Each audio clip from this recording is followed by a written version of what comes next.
Perhitungan dosis itu adalah soal yang sering banget keluar dan pasti keluar dalam setiap ujian kompetensi apoteker Indonesia maupun masuk profesi apoteker. Sehingga kita harus tahu nih rumus-rumus perhitungan dosis itu seperti apa.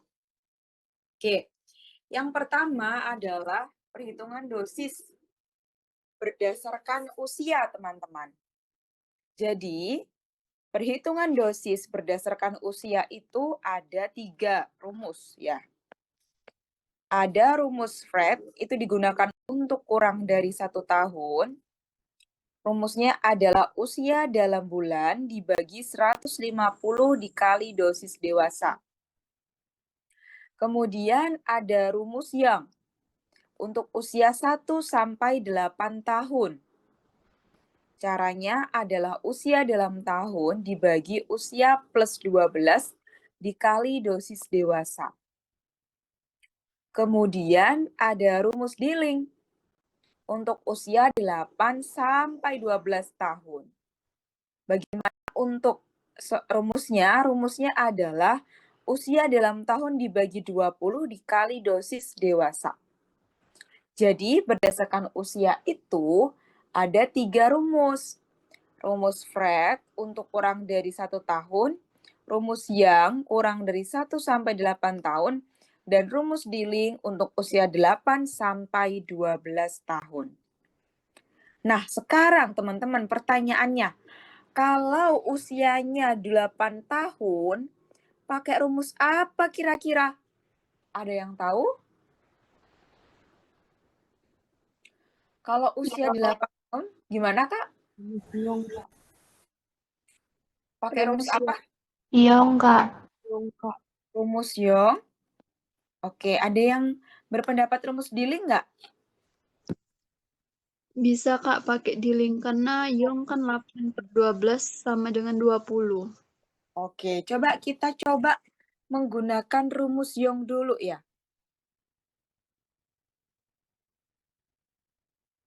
Berarti usia berapa? 8 tahun dibagi 8 tahun plus 12 dikali dosis dewasa. Ketemu 8/20 kali dosis dewasa. 8/20 kali dosis dewasa ini merupakan rumus apa, teman-teman? Rumus Dilling. Oke, rumus Dilling.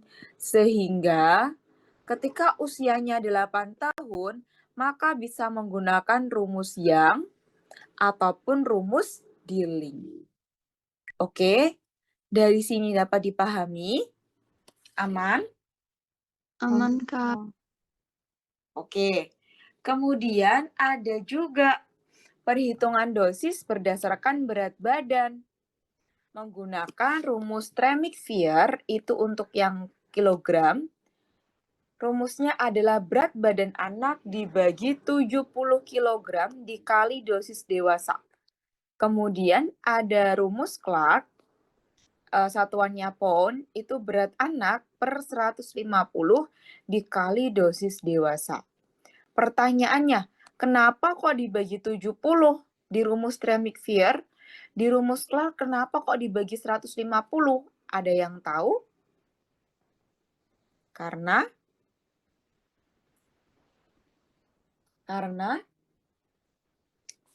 70 kg itu diibaratkan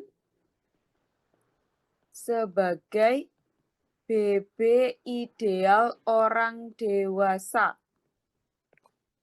Kalau yang 150 sama, diibaratkan BB ideal orang dewasa dalam satuan pound. Kalau yang Tremik-Fier dalam satuan kilogram. Oke, dari sini dapat dipahami atau aman?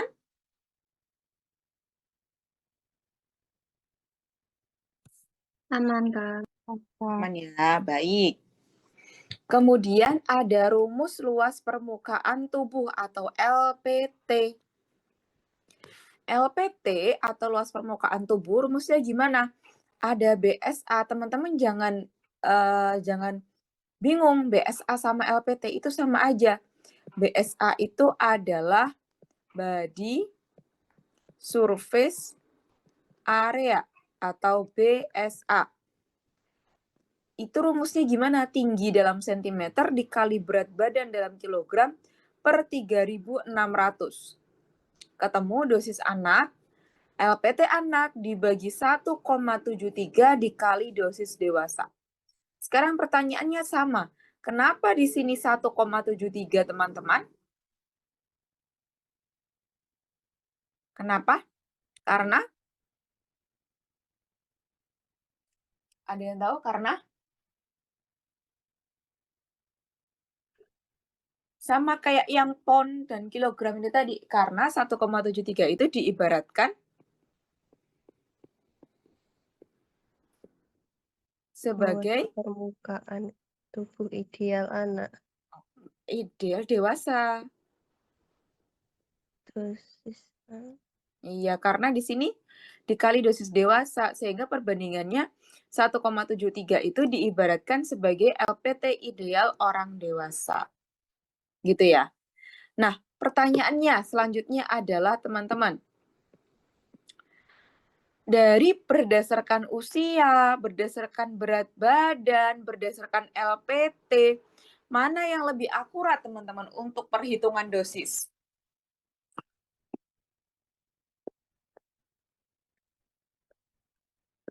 berat badan. Berat badan, ada yang lain? LPT. LPT.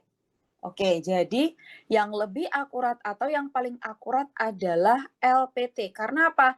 Karena di LPT itu dia menyesuaikan tinggi dan juga berat. Jadi lebih lengkap nih untuk melihat tubuhnya atau untuk melihat menghitung luas permukaan tubuhnya gitu ya.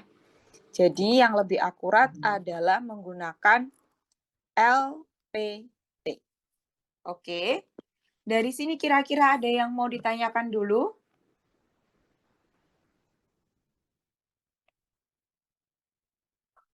Aman? Aman, Kak. Oke, aman ya. Kita mulai bahas soal berarti sekarang. Soal nomor 11.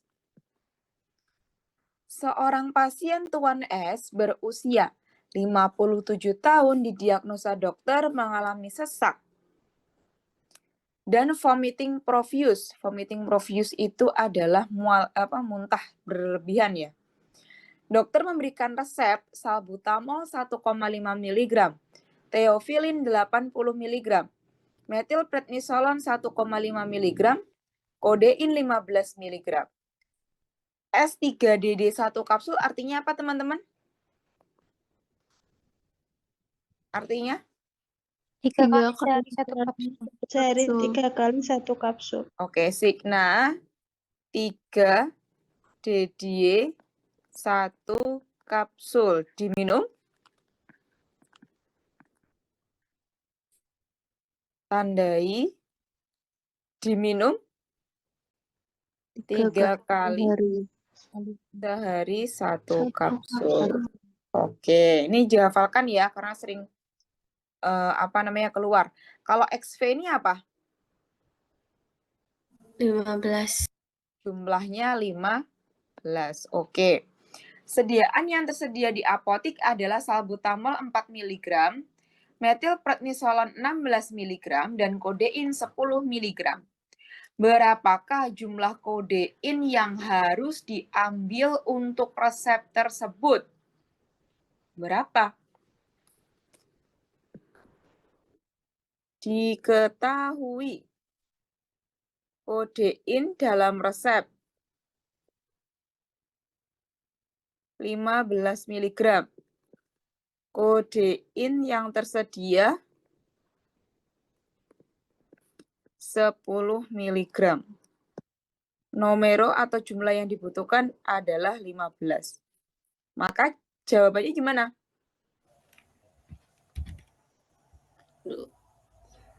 Gimana? 15 dibagi 10 dikali 15. Oke. Dari dosis yang ditanya per dosis yang diketahui dikali jumlah yang diminta atau yang diketahui. Pakai yang ini, teman-teman. Dosis yang ditanya itu berapa, guys? 15. Oke. 15 mg dibagi dosis yang diketahui 10 miligram. 10 mg dikali jumlahnya 15 kapsul ya. Ketemu berapa? 22,5. 22,5 tablet. Maka berapa jumlah tablet yang diambil? 23 tablet. Oke, 23 tablet. Dari sini ada pertanyaan dulu atau sudah aman?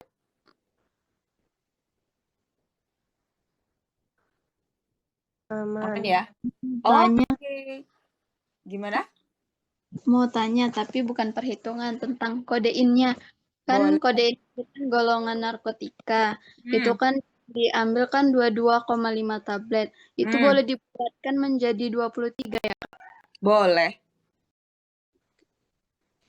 Boleh Berarti dia diambil sama 23. aja kayak obat biasa ya, Kak? Iya.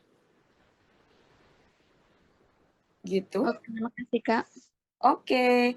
Nah, biasanya kalau dalam resep kodeinnya ini ditandai. Entah ditandai dipakai stabilo merah atau dikasih garis apa namanya? Garis bawah. Intinya resep narkotika itu diberikan tanda narkotika psikotropika dibandingkan dengan resep yang lain. Oke? Dari sini dapat dipahami? Aman? Ada pertanyaan lagi? Kak, maaf izin bertanya. Iya. Itu tetap dikali jumlah bungkusnya ya, Kak, meskipun nggak ada DTD-nya. Oh iya, harusnya ada DTD-nya nih ya. Benar. Ini harusnya ada DTD-nya, Kak. Kalau nggak ada DTD-nya, berarti gimana tuh? Langsung dibagi sama dosis yang tersedia. Berarti kalau nggak ada DTD-nya itu, ini aja ya, berarti 10 mg 15 mg per 10 mg untuk 15. Gitu ya. Oke, jadi gini. Terima kasih ya, Kak, udah diingatkan. Ini ada DTD-nya ya, teman-teman ya. Ada DTD-nya. Kalau semisal tidak ada DTD,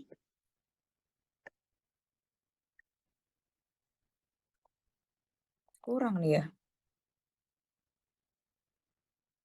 DTD itu artinya apa sih, teman-teman? Data list dosis. Data list dosis itu apa? Bagi sesuai Dibagi sesuai dengan dosis. Iya, bagi sesuai dengan dosis. Kalau tidak ada DTD, maka tinggal 15 mg yang ditanya dibagi 10 mg. Ketemu berapa ini? 1,5 mg. Nah, 1,5 mg ini untuk 15 kapsul. Jadi, nanti satu kapsul itu mengandung berapa kodein? 1,5 mg dibagi 15. Berarti kalau satu kapsul itu mengandung 1,5 dibagi 15 berapa? 0,1 miligram. Ini kalau tidak ada DTD-nya. Tapi dalam soal ini jelas ada DTD-nya karena pasiennya usianya 57 tahun. Ini sangat underdose sekali. Gitu ya. Nah, jadi bedanya itu kalau tidak ada DTD atau data less doses, maka satu kapsul itu 1,5 mg dibagi 15 ketemu 0,1 mg. Kalau ada DTD, Berarti gimana? Tadi, semua yang dibutuhkan dikalikan dengan jumlahnya. Jadi, 15 mg per 10 dikali 15. Kebutuhan yang dibutuhkan adalah 23 tablet. Gitu. Berarti satu puyer itu, satu kapsul itu mengandung berapa kodein, teman-teman? Mengandung berapa kodein? 15 mg. Oke, benar. Mengandung 15 mg kalau ada DTD-nya. Dari sini dapat dipahami perbedaan adanya DTD dengan tak ada DTD sama dengan adanya DTD. Aman? Aman, Kak. Jelas ya? Jelas, Sudah Kak. paham ya? Oke, nomor 11 ada DTD-nya, gitu ya. Kalau nggak ada DTD, underdose banget, gitu. Sip, terima kasih sudah diingatkan. Oke, lanjut nomor 12. Masih semangat? Masih semangat? Masih ya? Kak. Masih. Oke, sip, mantul. Nomor 12 sekarang. Seorang pasien mendapatkan resep dan menebusnya ke apotik, yaitu metronidazole tablet 500 mg, Nomero 10, Mistefak 20. Ini apa artinya? Yuk, kita kepanjangannya gimana? Mistefak pulveres Terus Nomero 20. Artinya apa? Campur Dan buatlah pulveres sebanyak 20. S3DD apa? Sehari 3 kali sehari, Kak.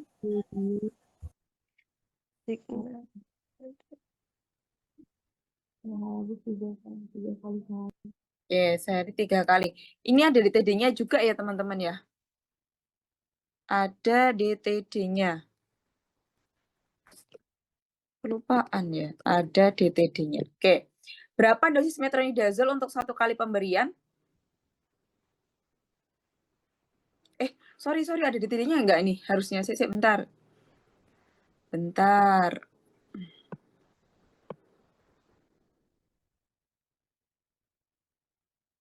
Oke.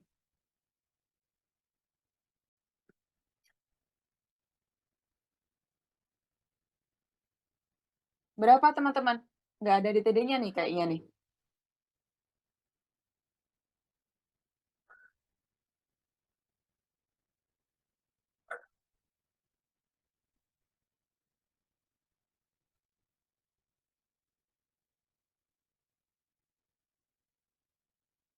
Nggak ada DTD-nya, guys. Berarti gimana caranya?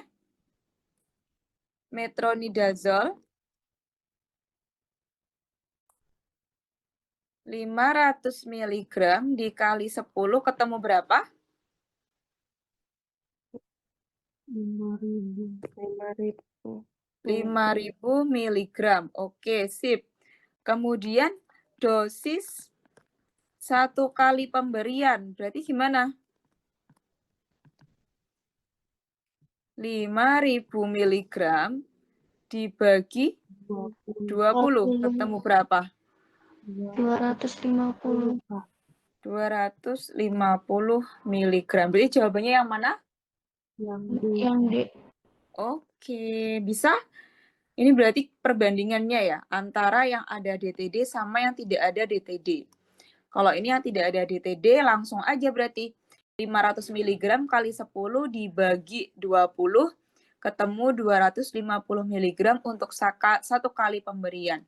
Kalau dalam 1 hari, berarti totalnya berapa, teman-teman? 750 mg. 750 Dari mg. mana 750-nya?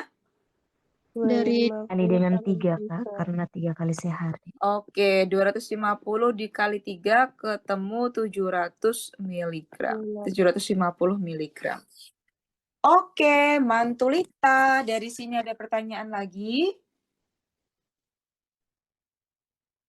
Sudah, Kak. Udah ya, sip, sip, sip. Nomor 13, seorang pasien Tuan X didiagnosa dokter mengalami kanker otak. Pasien berusia 48 tahun. Berat badannya 50 kg. Tingginya 160 cm. Pasien mendapatkan terapi paklitaksel dengan dosis 72 mg per meter persegi. Berapa miligram paklitaksel yang harus direkonstitusi untuk pasien tersebut? Menggunakan rumus apa ini? Luas permukaan tubuh. Oke, Mantulita dong. Menggunakan luas permukaan tubuh. Diketahui, kita tulis dulu. Usia berapa? 48 tahun. 48 tahun. Berat badannya berapa? 50 kg. 50 kilogram. Tingginya berapa? 160 cm. 160 cm. Dosis paklitaksel 72 70 mg per meter kuadrat. Oke. Ditanya berapa miligram paklitaxelnya. Jadi jawabnya gimana? Kita pakai rumus apa dulu? LPT. LPT. Rumusnya LPT gimana? Akar tinggi kali berat badan dibagi 3.600. Ketemu berapa? Tinggi badannya berapa? 160. Berat badannya berapa? 50. Bagi 3.600. Ketemu berapa?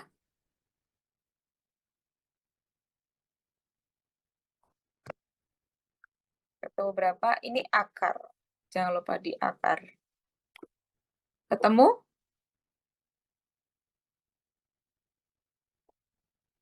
Berapa?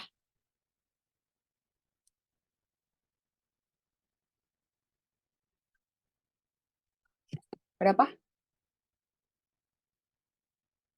1,49 meter persegi. Bener nggak? Iya, Kak, benar. 1,49. Oke. Kemudian, berarti dosisnya gimana? Dosis yang diminta adalah Dikali 72. Oke, 72 mg per meter persegi dikali 1,49 meter persegi. Coret-coret ketemu berapa? 107,28 mg. Berapa? 107,28. 107,28 mg. Oke, jawabannya yang D. Dari sini kira-kira ada yang mau ditanyakan lagi? Atau sudah aman? Aman, Kak. Oke, aman ya. Jawabannya yang D. Oke, sekarang nomor 14, guys. Seorang pasien Tuan C, 48 tahun, 60 kg, mendapatkan terapi gentamisin intravena dosis 4 mg per kilogram per hari.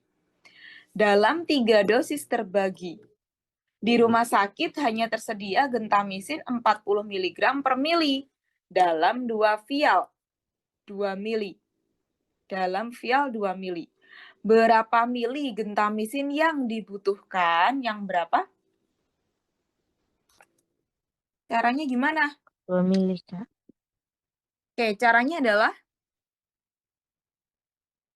Dikali berat badan, habis itu dibagi 3. oke, dosisnya berapa berarti? 4 mg per kilogram per hari dikali 3. Dikali berat badannya berapa? 60 kilo. Oke. 4 mg per kilogram per hari dikali 60 kg. Coret-coret. Ketemu berapa? 240 240 miligram miligram. per hari, Kak. Oke, per hari. Oke, kemudian di rumah sakit tersedia 40 mg per mili dalam 2 dalam 2 mili. Berapa mili gentamisinnya? Terus gimana?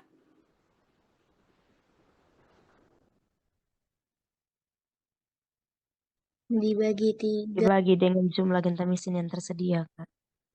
Dibagi dengan jumlah gentamisin yang tersedia.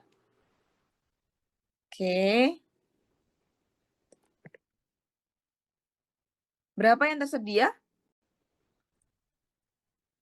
40 miligram per mililiter. Per mili. Oke.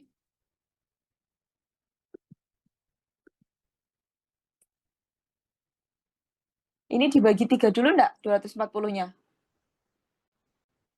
Iya. Oke, dibagi 3 ketemu berapa? 8. 80. Berarti sediaan yang tersedia tadi 40 mg per mili, sedangkan yang kita butuhkan, yang dibutuhkan 80 mg. Maka tinggal di 80 mg per 40 mg. Per mili ketemu 2 2 mili. Oke, dari sini kira-kira ada yang bingung?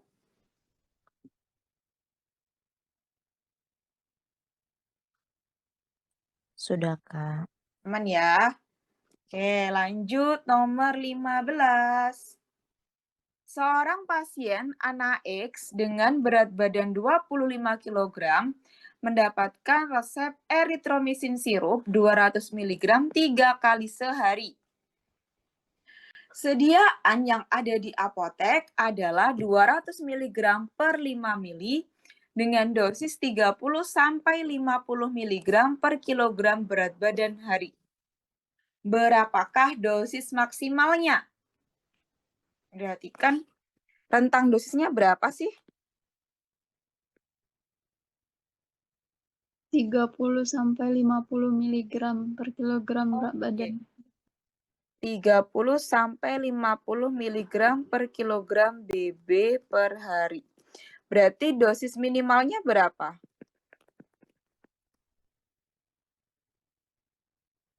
Dosis minimalnya berapa? 30 miligram. Berapa? 30, Kak. Oke, 30 mg per kilogram BB. Dosis maksimalnya? 50, Kak. 50 mg per kilogram BB. Langsung aja dikali, BB-nya berapa?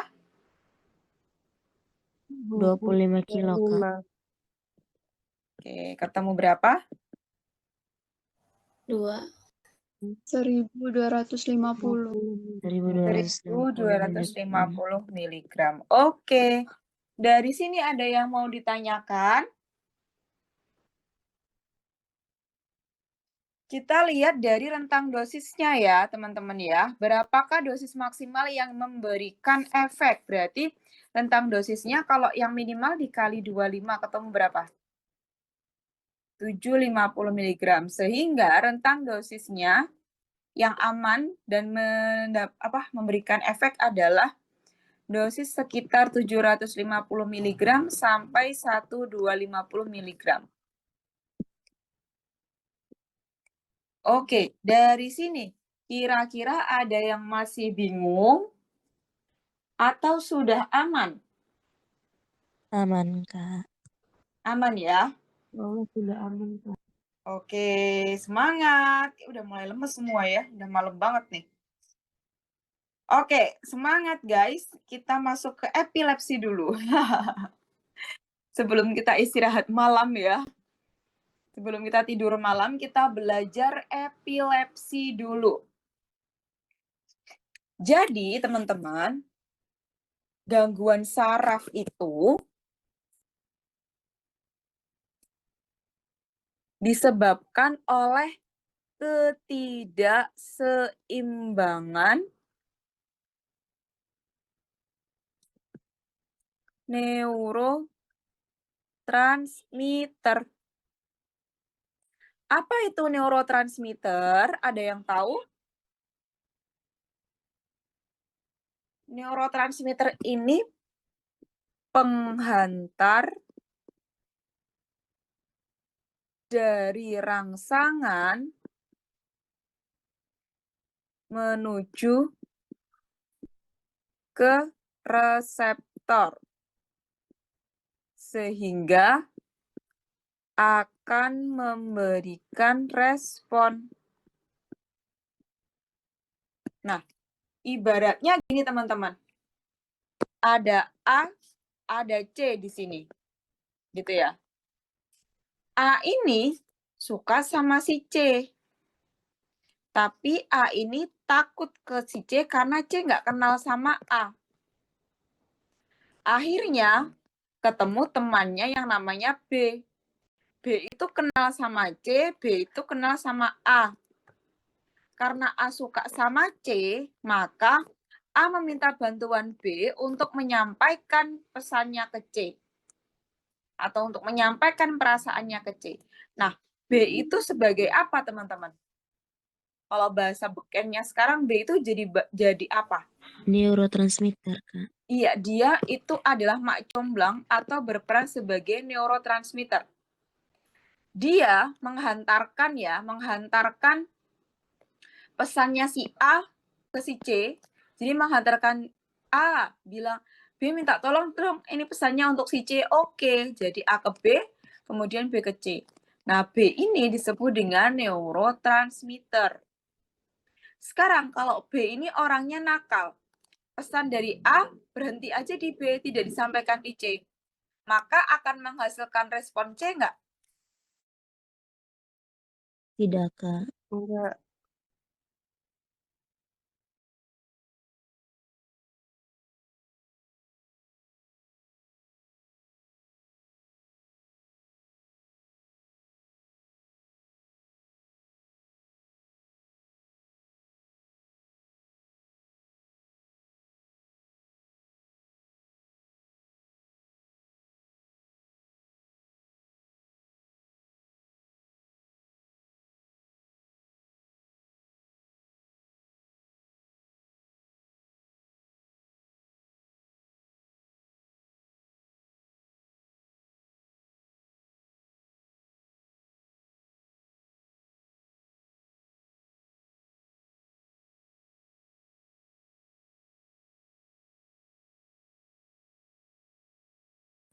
Halo, suaraku masih terdengar? Baru kedengaran, Kak. Kedengeran, Kak. Tadi kepotongnya di mana? Neurotransmitter nakal. Neurotransmitter nakal. Dari situ. Iya, Kak. Iya, Kak. Ah. Baik, jadi kalau kalau yang B ini nakal, tidak menyampaikan ke C, maka akan menghasilkan respon si C nggak? Enggak, Kak. Enggak, oke. Jadi neurotransmitter itu berperan menghantarkan rangsangan ke reseptor sehingga akan menghasilkan yang namanya respon.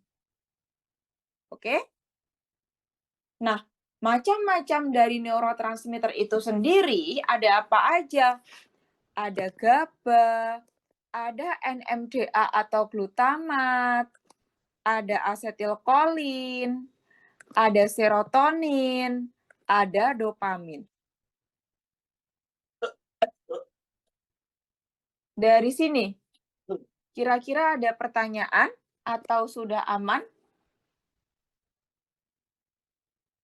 Jelas ya? Jadi gangguan saraf itu terjadi karena apa sih teman-teman?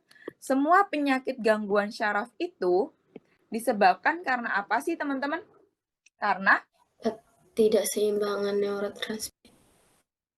Karena adanya ketidakseimbangan neurotransmitter. Ini adalah poinnya. Oke ya.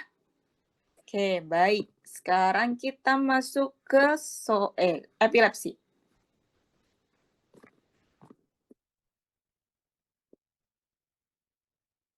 Epilepsi. Epilepsi merupakan ketidakseimbangan antara kekuatan eksitatori atau pemicu dan inhibisi atau penghambat.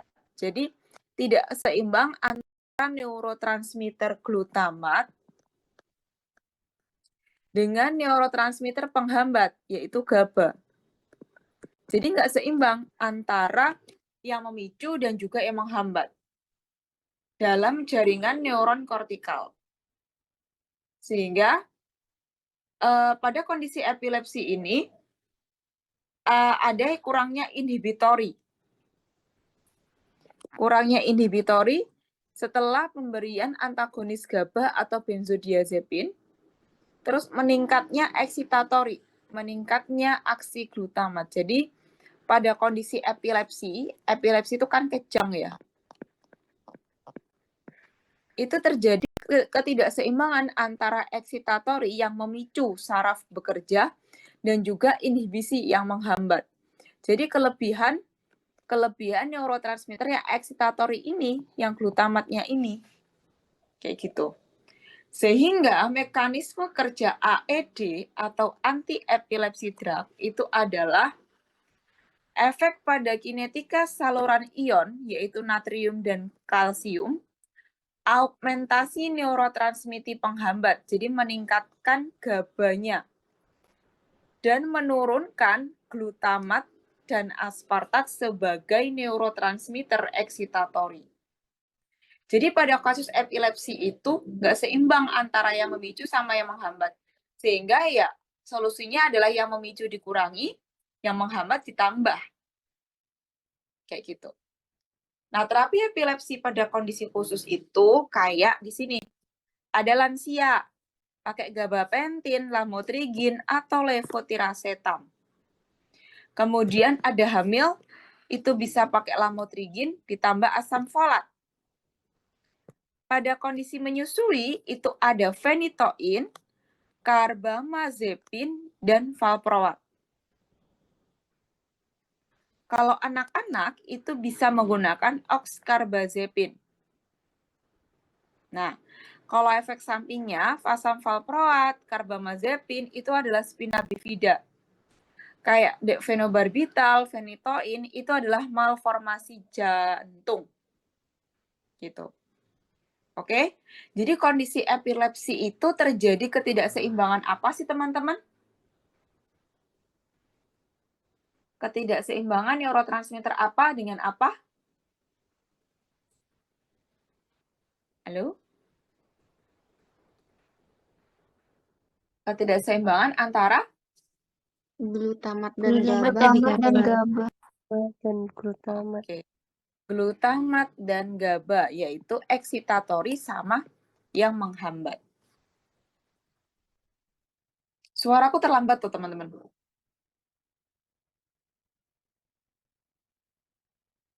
Halo, apakah suaraku terlambat? Tidak, Kak. Enggak ya, oke. Lanjut. Jenis epilepsi berdasarkan lokasi kejang. Ya, ini ada kejang umum. Kejang umum itu terjadi pada kedua belahan otak, mengakibatkan kejang di seluruh tubuh dan hilangnya kesadaran. Jenis kejangnya ada kejang tonik, yaitu otot menegang dan kaku. Kemudian ada kejang klonik, otot berkedut atau tersentak-sentak. Ada kejang atonik, ini kehilangan tonus otot, menyebabkan tubuh lemas dan jatuh. Ada kejang mioklonik, ini adalah gerakan otot yang tiba-tiba dan tidak terkendali. Selanjutnya ada kejang absens, yaitu hilang kesadaran sementara ditandai dengan tatapan kosong dan linglung. Gitu ya. Yang general itu ada kejang tonik, klonik, atonik, mioklonik, absens. Gitu. Kemudian ada kejang parsial. Atau sebagian ya. Ini terjadi pada satu area otak yang kemudian bisa menyebar. Jenis kejangnya ada kejang parsial sederhana. Jadi tidak mempengaruhi kesadaran. Gejalanya seperti gerakan anggota tubuh yang tidak terkendali, sensasi aneh, atau kilatan cahaya. Kemudian ada kejang parsial kompleks. Dia mempengaruhi kesadaran. Penderita bisa tampak bingung, linglung, atau melakukan gerakan otomatis yang dia tidak sadari. Gitu ya. Jadi kalau kejang parsial, kejangnya tidak mempengaruhi kesadaran. Atau pasiennya sadar, tiba-tiba kejang gitu. Tapi kalau yang jenis umum, ini hilang, ditandai dengan hilangnya kesadaran. Oke? Bedanya di situ, antara kejang parsial dengan kejang umum. Oke ya. Nah, untuk terapi epilepsi itu sendiri ada pemblok kanal natrium, yaitu menginaktivasi kanal natrium sehingga menurunkan kemampuan saraf untuk menghantarkan muatan listrik. Gitu ya. Kemudian ada GABA, meningkatkan transmisi GABA, yaitu agonis kerja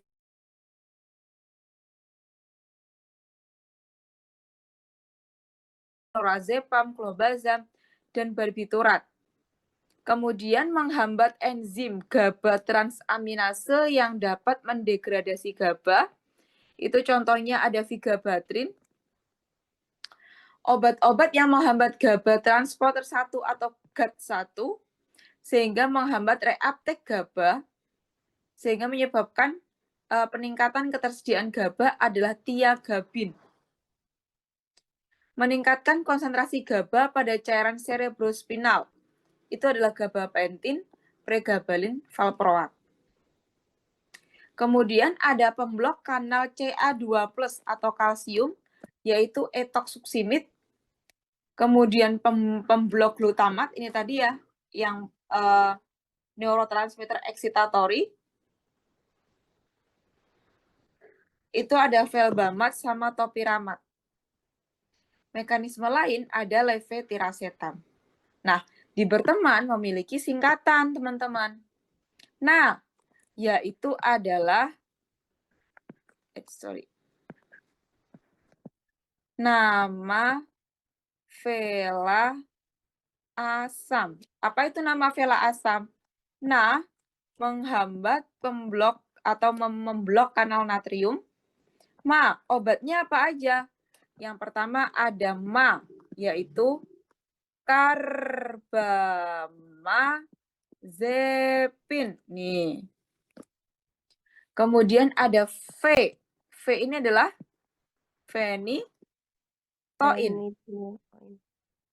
La-nya adalah lamotrigin. Asamnya adalah asam valproat. Gitu ya. Terapi epilepsi dan nama vela asam menghambat kanal natrium. Ada karbamazepin, phenytoin, lamotrigin, asam valproat. Meningkatkan GABA ada 4. Caranya adalah yang pertama adalah ABI. ABI. ABI itu apa? A artinya agonis GABA. Obatnya adalah B. Benzodiazepin dan barbiturat. Kemudian menghambat enzim EVI. EVI artinya menghambat enzim itu adalah vigabatrin. Nih. Kemudian menghambat GAT1. GAT1 berarti atau GABA transporter reuptake ya, menghambat reuptake.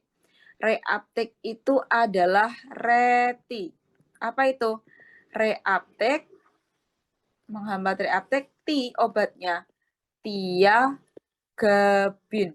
Kalau meningkatkan konsentrasi GABA, ya gabapentin. Gitu ya. Abi, Evi, Reti, GABA. Abi, agonis, agonis. GABA, obatnya B. Benzodiazepin, barbiturat. Evi, enzim, menghambat enzim GABA yang merusak. Obatnya vigabatrin.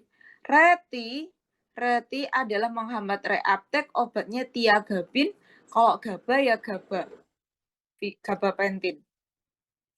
Kemudian ada pemblok kanal Ca2+ atau kalsium.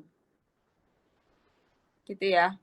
Kita singkat sebagai CATOK. Apa itu? Pemblok kanal kalsium, obatnya TOK adalah etosuksimid. Etosuksimid. Kemudian penghambat glutamat tamat ya, ada topiramat, felbatamat atau felbamat. Mekanisme lain yaitu levetiracetam. Dari sini kira-kira ada yang mau ditanyakan dulu atau sudah aman? Nama, Vela asam, Abi Evi, Reti GABA, CATOK. Aman ya?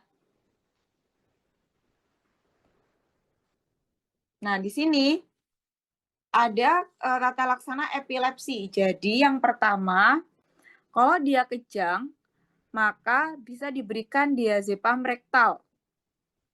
Diazepam ini golongan benzodiazepin melalui supositoria. Kemudian bisa pakai diazepam, bisa pakai midazolam di sini. Ketika kejang berlanjut 5-10 menit lagi, maka dapat diberikan first line-nya phenytoin atau phenobarbital. Gitu ya.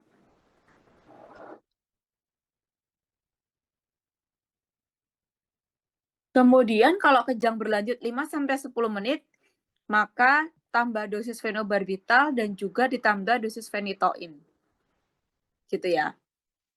Nah, kalau kejang berlanjut, maka masuk ke ICU bisa terjadi refraktor SE. Bisa dikasih midazolam, propofol, atau pentobarbital. Gitu ya. Jadi dia kejang lebih dari 60 menit berturut-turut gitu, masuk ICU. Gitu. Nah, di sini ada status epileptikus. Status epileptikus adalah kondisi aktivasi epilepsi berlangsung selama 30 menit atau lebih. Jadi kejang berulang selama 30 menit. Status epileptikus merupakan kondisi darurat yang dapat menyebabkan kematian. Terapinya dapat diberikan lorazepam atau diazepam intravena. Nah, penanganan status epileptikus sebelum rumah sakit bisa diberikan diazepam rektal atau midazolam IM. Saat di rumah sakit, maka perlu penanganan awal seperti oksigen, cairan infus, tiamin, piridoksin, glukosa. Gitu ya. Penanganan epilepsi kalau 0-10 menit itu bisa pakai IV lorazepam, tapi kalau 10-30 menit itu pakai IV-nya adalah phenytoin. Kejangnya gitu ya. Oke, dari sini aman? Oke, lanjut nomor 16 dulu. Udah malam banget ya. Seorang pasien mengeluhkan penyakit kejang yang dideritanya dengan gejala seluruh otot tubuh mengendur atau kehilangan kendali, sehingga tubuh bisa jatuh dan disertai dengan kehilangan kesadaran yang berlangsung sangat singkat dan segera bangun kembali. Termasuk kejang mana yang dialami pasien tersebut? Yang mana?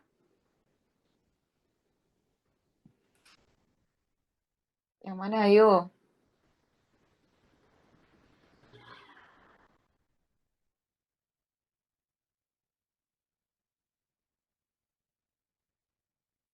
Gejalanya tubuh seluruh otot mengendur, kehilangan kendali.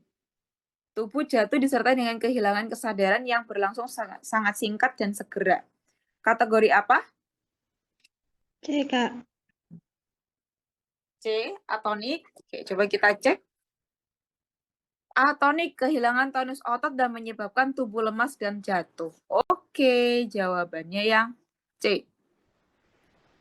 Nomor 17, apa ada seorang anak laki-laki 1 tahun dengan meningoencephalitis disertai status epileptikus refraktor yang tidak membaik dengan pemberian terapi kejang lini pertama dan lini kedua.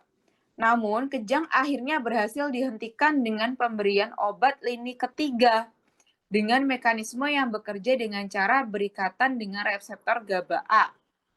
Maka obat yang bekerja sesuai dengan mekanisme tersebut adalah yang mana?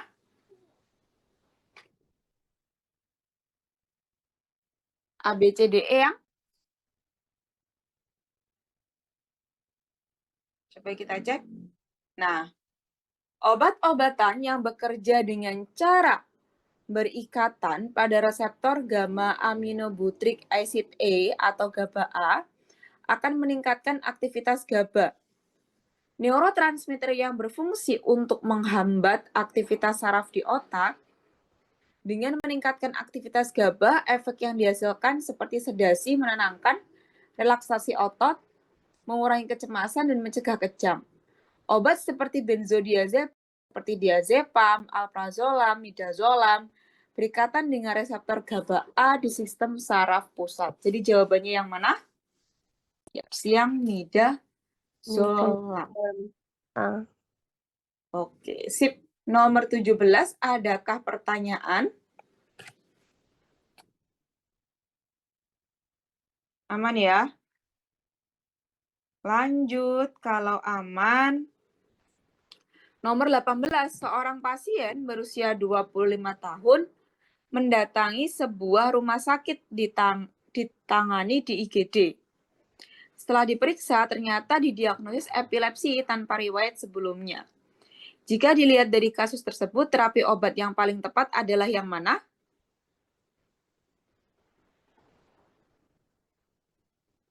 A, B, C, D, E.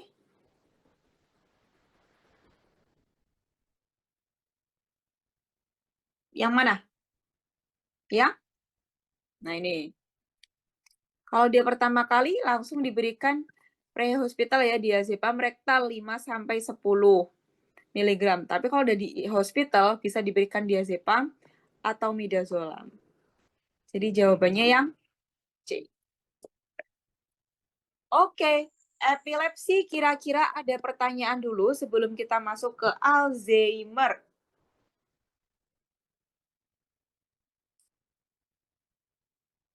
Sudah aman?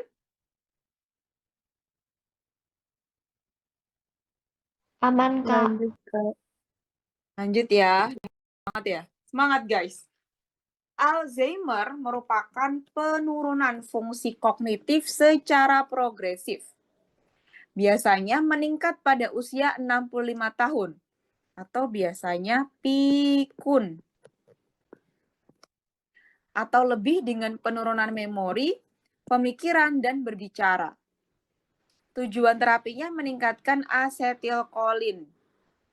Obatnya ada asetilkolinesterase inhibitor, contohnya ada donepezil, rivastigmine, sama galantamin. Keterangannya adalah ringan sampai sedang, first line-nya adalah donepezil. Itu digunakan sebagai first line terapi. Alternatifnya rivastigmine. Kemudian ada antioksidan, ini vitamin E, untuk pasien yang sudah mendapatkan inhibitor kolinesterase atau mendapatkan ACHE inhibitor ini. Kemudian NMDA, ini antagonis atau antiglutamat. Contoh obatnya adalah memantin, digunakan untuk yang sedang hingga berat. Dapat digunakan untuk pasien dengan gangguan hati dan ginjal. Gitu ya. Kemudian, faktor resiko Alzheimer. Gumpalan protein beta myeloid. Adanya plak ini adalah gumpalan protein sehingga akan mengganggu komunikasi antar sel saraf. Kematian sel otak, adanya akumulasi plak atau protein yang membentuk kekhususan di dalam otak. Kemudian pertambahan usia, faktor genetik, cedera kepala atau resiko pernah jatuh gitu ya, kena kepala sama gaya hidup. Aktivitas fisik, kesehatan jantung juga mempengaruhi resiko Alzheimer. Kemudian pemeriksaan penunjangnya bisa pemeriksaan laboratorium, seperti pemeriksaan darah lengkap, termasuk elektrolit, fungsi ginjal, fungsi hati, hormon tiroid, dan kadar vitamin B12. Kemudian pemeriksaan pencitraan otak ya, untuk melihat kayak CT scan atau MRI. Kemudian ada pemeriksaan elektroensefalografi, ini pemeriksaan EEG, tidak menunjukkan adanya kelainan yang spesifik, gitu ya. Kemudian ada pemeriksaan genetik juga. Nah, di Alzheimer itu ada GDS, guys. Deteriorasi global. GDS dirancang terutama untuk penyakit Alzheimer dan mengkategorikan kondisi tersebut ke dalam 7 tahap yang berbeda. Dari tanpa penurunan kognitif hingga penurunan kognitif yang sangat parah. Kayak stage 1, tidak ada penurunan kognitif. Jadi pada tahap ini tidak menunjukkan tanda-tanda dan gejala. Normal gitu ya. Stage 2, penurunan kognitif sangat ringan. Gangguan memori terkait usia, seperti hilangnya ingatan yang halus dapat terjadi, seperti lupa kata-kata familiar atau lupa letak benda sehari-hari. Stage 3, gangguan kognitif ringan. Peningkatan kelupaan, sedikit kesulitan berkonsentrasi, dan kesulitan menemukan kata. Stage 4, penurunan kognitif sedang. Kehilangan ingatan yang nyata. Kesulitan mengelola keuangan, disorientasi waktu dan tempat. Jadi kayak siang jadi malam, malam jadi siang. Serta kesulitan melakukan tugas-tugas kompleks. Kalau stage 5 udah masuk ke demensia sedang. Sudah membutuhkan bantuan dan aktivitas sehari-hari. Stage 6, ini demensia sedang berat, kesulitan mengingat semakin parah, termasuk lupa nama pasangan atau pengasuh. Kemudian stage 7, penurunan kognitif yang sangat parah atau demensia berat. Ini tahap akhir ditandai dengan hilangnya kemampuan verbal, jadi dia nggak bisa ngomong, ketidakmampuan berjalan, atau duduk tanpa bantuan. Dan total dibantu oleh pengasuh. Ini untuk terapi Alzheimer, untuk yang mild atau yang rendah itu, atau yang masih belum parah, pakainya asetilcholinesterase inhibitor, contohnya donepezil, galantamine, rivastigmine. Kemudian moderate itu bisa dikombinasikan dengan NMDA antagonis, yaitu memantin. Nah ini ya, untuk yang berat.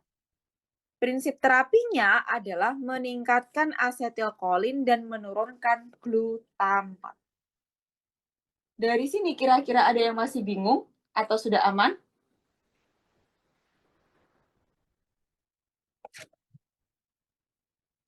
Aman, Kak. Aman ya? Baik. Nah ini terapi Alzheimer, terapi behavioral. Antipsikotik kalau ada agitasi, halusinasi, delusi. Jadi Alzheimer ditambah dengan agitasi, maka bisa pakai FGA, haloperidol, SGA, aripiprazol, atau olanzapine. Antikonvulsan kalau disertai kejang, maka diberikan karbamazepin sama asam valproat. Kalau antidepresan, bisa diberikan citalopram, fluoxetine, ataupun sertraline. Gitu ya. Oke. Nomor 19. Berikut ini merupakan sebuah pernyataan tentang penyakit Alzheimer.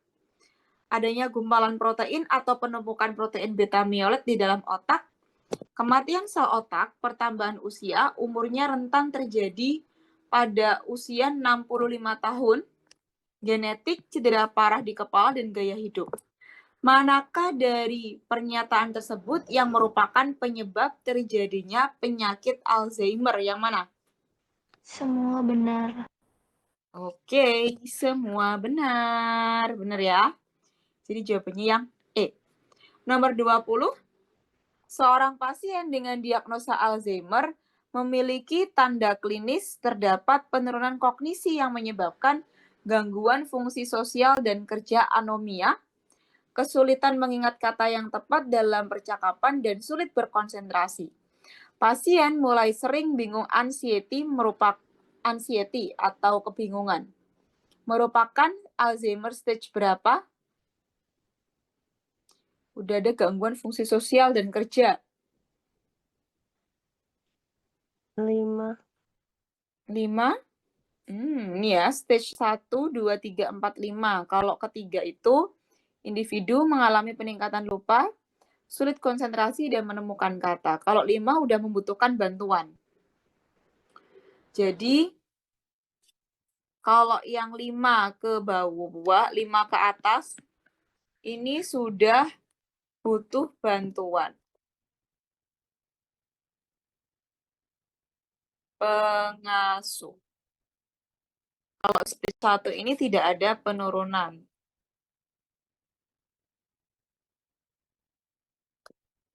Kemudian stage 2, lupa kata-kata yang familiar atau hilangnya ingatan yang halus.